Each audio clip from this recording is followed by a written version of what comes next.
झूठ लेकिन इरादा नेक।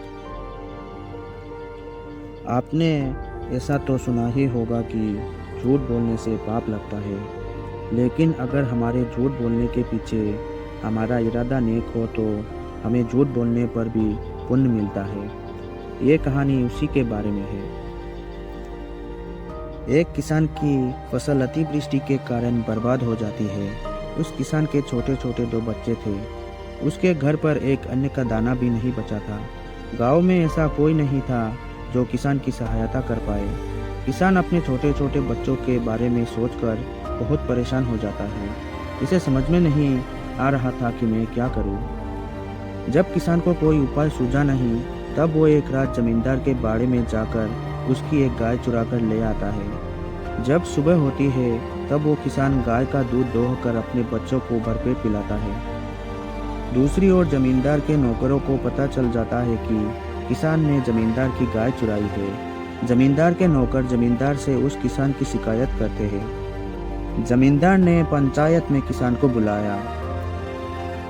वहां पर पंचों ने उस किसान से पूछा कि तुम वह गाय कहाँ से लाए।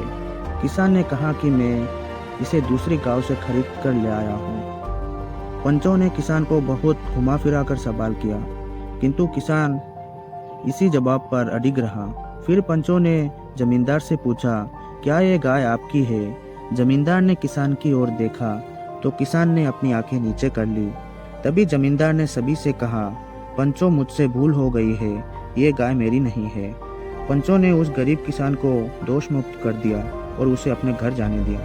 घर पहुंचने पर जमींदार के नौकरों ने जमींदार से पूछा, झूठ बोलने का कारण पूछा तो जमींदार बोला, मुझे इस किसान की नज़रों में उसका दर्द झलकता हुआ दिख रहा था। मैं उसकी मजबूरी समझ गया।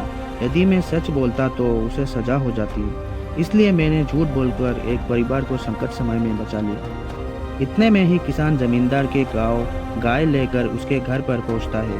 किसान जमींदार के पैरों में गिरकर माफ़ी मांगने लगता है।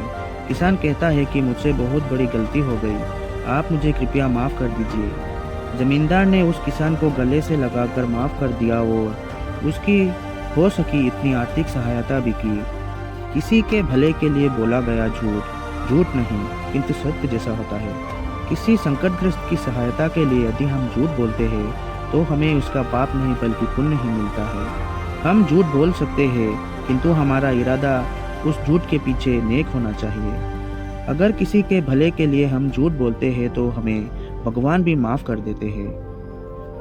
दोस्तों, अगर आपको हमारी कहानी झूठ लेकिन इरादा नेक अच्छी लगी हो तो अपने दोस्तों के साथ शेयर कीजिए और कमेंट में ज़रूर बताइए कि कैसी लगी हमारी।